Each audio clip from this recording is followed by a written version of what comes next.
In the end of 1991, Russia was in crisis, political and socio-economic. Foreign exchange reserves were not enough to purchase grain, and wheat reserves remained for 6 months. Grocery store shelves were almost empty. People stood in the line for hours for the basic necessities like bread and milk. Wages were delayed. At some factories, wages were paid in products. There was a huge budget deficit. The states did not have enough money to carry out basic functions. Reforms were required to resolve this crisis, and the main reform was privatization. The Soviet planned economy collapsed, and the market economy was just beginning to emerge. The understanding of the low efficiency of state property appeared in the USSR in the late 1980s, in the wake of perestroika. But attempts to supplement it with private property for the time being were very cautious. In 1988, cooperatives were legalized. However, under the conditions of a planned economy, new enterprises had less access to resources and, as a result, began to develop only in the sphere of trade and intermediation. So it led to the spontaneous privatization in the 90s. Directors of enterprises, heads of ministries and departments ran their own small and not sometimes small businesses. They could not derive personal benefit through the legal means. Although they controlled the enterprises, they were not their owners, and therefore could not make profits openly and legally. So contracts were concluded to sell products at reduced prices. Premises and production equipment were rented out to fake companies. Loans were issued that were not repaid. All of this, of course, taking into account the personal interest of the director. Of course, the seizure of property was carried out in the interest of the most powerful, representatives of the party, directors, regional and partly trade union elites. So, in the early 1990s, the government and reformers leading by Anatoly Chubais were saying that the spontaneous privatization was absolutely criminal from beginning to the end, because there was no legal basis for it. But it was impossible to prove absolutely nothing. You signed a lease for $1 billion, but it should be for $1 trillion. Why? Because you wanted to sell it for $1 billion. Did you violate anything? No. Because there was nothing to violate. In this case, it is generally impossible to draw a line between criminal and non-criminal privatization. So the reformers wanted to create a class of entrepreneurs through privatization, and entrepreneurs will be motivated to protect their property. The basis for privatization and marketization in the Russian economy was set forth in the Program for Deepening the Economic Reform in Russian Federation, adopted on July 17, 1992.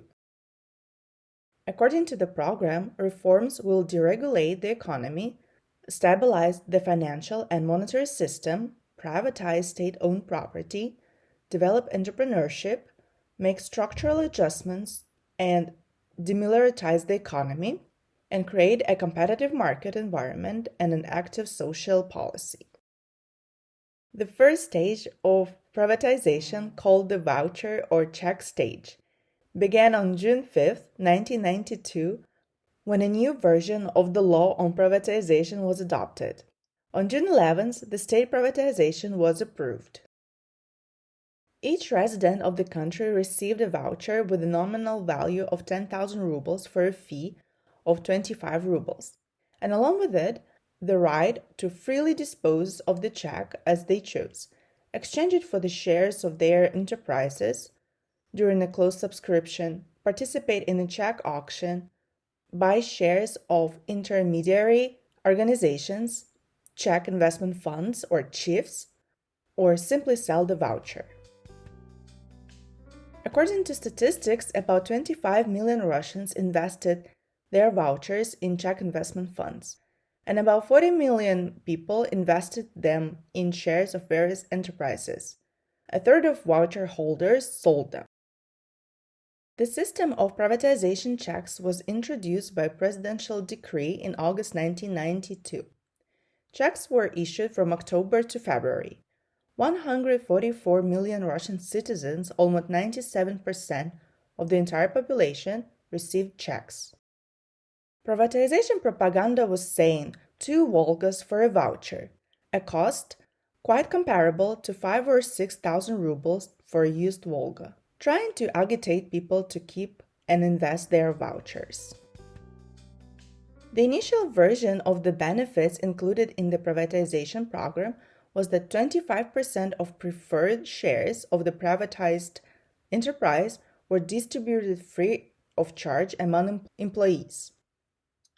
In addition, members of the labor collective had the right to purchase another 10% of ordinary shares for money, but with a 30% discount for their value. And the management was given 5%, but without discounts or nominal value. And each employee at any time has the right to dispose of his shares independently. This opened up the possibility of the emergence of an effective owner at the enterprise, not during the process of privatization, but after its completion. The difference from a traditional auction was that it was not just one person who offered more than the rest who wins, but all participants. However, everyone in accordance with their size of their contribution. Quite a common occurrence, the rules for accepting checks were violated. The enterprises put up auction did everything to prevent inconvenient investors from participating in it. Another common type of fraud, illegally obtaining classified information about the course of an auction. What was the main interest? To find out, shortly before the end of the check auction, how many checks were submitted for one share of the company. An auction participant who received such information could seize the block of shares he needed without risk. After all, he knew how many checks he had to invest in order to receive this package, without overpaying to his detriment. The bulk of criminal cases initiated during the check privatization were related to the theft of checks. So, how much did check privatization cost Russia? Approximately $40 million. About half of this money came from the international financial institutions. The main foreign sources of funding were the U.S. Agency for International Development, which gave $10 million and was the largest donor of Russian privatization. Then the World Bank, the European Bank for Reconstruction and Development. Small amounts came from the Western governments as well as Japan. The latter did not issue loans but grants, money that was given free of charge for certain purposes. In total, 46.8 thousand state enterprises were privatized in 1991-1992, and in 1993, the number of privatized enterprises increased to 88.6 thousand. In 1994, to 112.6 thousand. Over the course of 2 years, most of the objects of the so-called small privatization, over 85,000 shops, restaurants, cafes, consumer enterprises, were transferred into private hands. By the end of 1994, in an absolute number of regions of Russia, the process of small-scale privatization was essentially completed. Privatization did not satisfy many people in the end. Why were the intelligentsia, for example, so dissatisfied with voucher privatization? Because the intelligentsia tried to invest wisely, not in shares of some brewery, but in solid Czech investment funds that promised good dividends, like Hopfer, Hermes, Neftal Mazinvest. Often these funds turned out to be run-of-the-mill pyramid. For example, almost all employees of the Ministry of Finance were caught investing in such pyramids. There were around 400 Czech investment funds in Russia, and they acted unchecked, significantly undermined public confidence in privatization. Overall, about 25% of the checks went to those funds. Another mistake was investment competitions, because again, it was uncontrollable. The so-called investor buys a stake in an enterprise for nothing, promising that in the future he will invest a lot of money in this enterprise, and then negotiates with the director behind the back. As a result, the company does not receive any investment, but the director's personal account is significantly replenished. If you ask why the reformers could not foresee these consequences, they claimed they did, but they needed political compromise. It turned out to be very difficult politically to resist investment competitions. The resistance was very powerful. Almost all ministers went on the attack. The transition to the second stage of privatization, monetary, was approved by the decree of the President of the Russian Federation on July 22, 1994, on the main provisions of the state program for privatization of the state and municipal enterprises in the Russian Federation after July 1, 1994. At this stage, it was planned to increase investment activity of owners of large blocks of shares in privatized enterprises in order to carry out their structural change and significantly increase the revenue side of the state budget through proceeds from privatization. Large enterprises in basic sectors of the economy, which determine the country's production potential, were involved in the orbit of corporatization. It was decided to provide the missing part of budget revenues with the help of loans for shares auctions.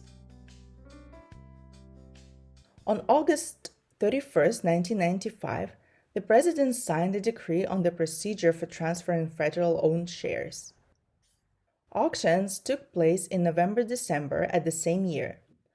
Unfortunately, at that time, at the beginning of 1995, only oil products could be sold profitably.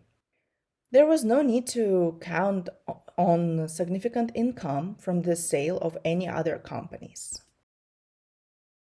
And then the government began to lean towards an idea that had been discussed for months. If the shares cannot be sold, they should be pledged. The scheme emerged as follows. The state transferred controlling stakes in oil companies to banks on a competitive basis for temporary management. Banks, in exchange for shares, provide the Russian government with a loan used to finance budgetary needs. After a certain period, either the government returns the loan to the banks or the shares become the property of these banks. Shares for loan to the government were pledged exclusively to Russian banks.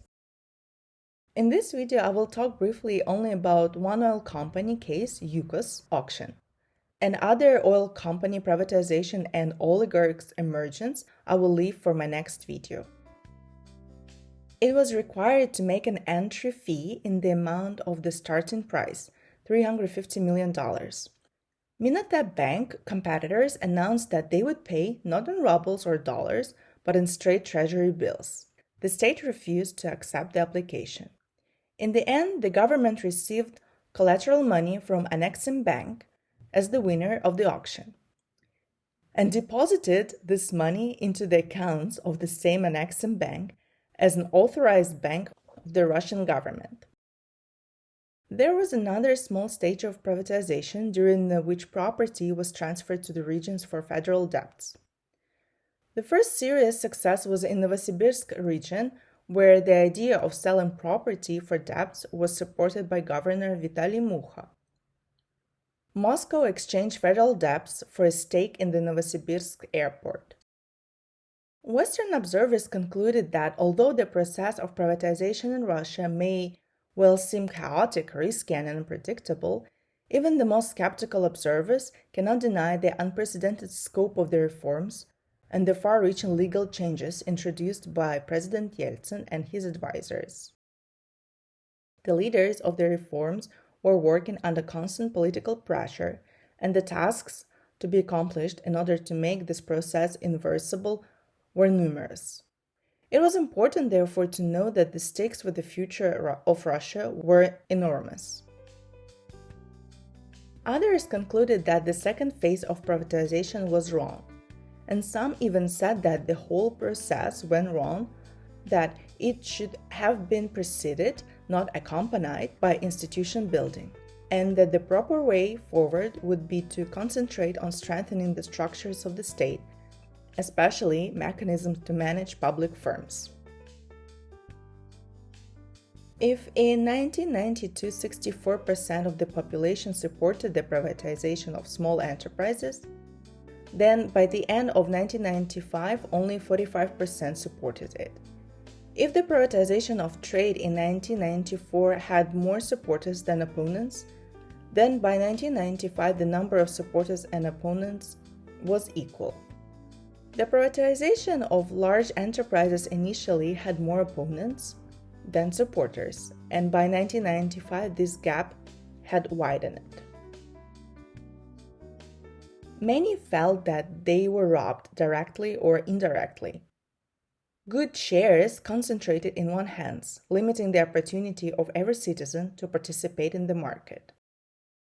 On the other hand, I believe that the majority of people did not understand what was privatization for, and the government did not explain the benefits to the people well.